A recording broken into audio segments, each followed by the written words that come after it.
Hello dear subscribers, today I will tell you how you can easily fix this error. So here you can see it, you're temporarily blocked when you try to post something on your Instagram and you just receive this message. So how you can fix it? So first thing, you need to know why you get this message. So you maybe just try to add more than 20 posts at one time.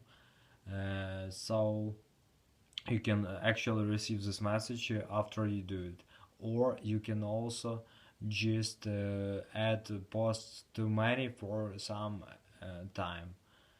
So you just need to wait. So mostly you just need to wait some time until Instagram will unblock your account and you will be able for posting again on your Instagram. So this is first way, and also you can try to just change your network. So go to the settings. In the settings you need to find Wi-Fi.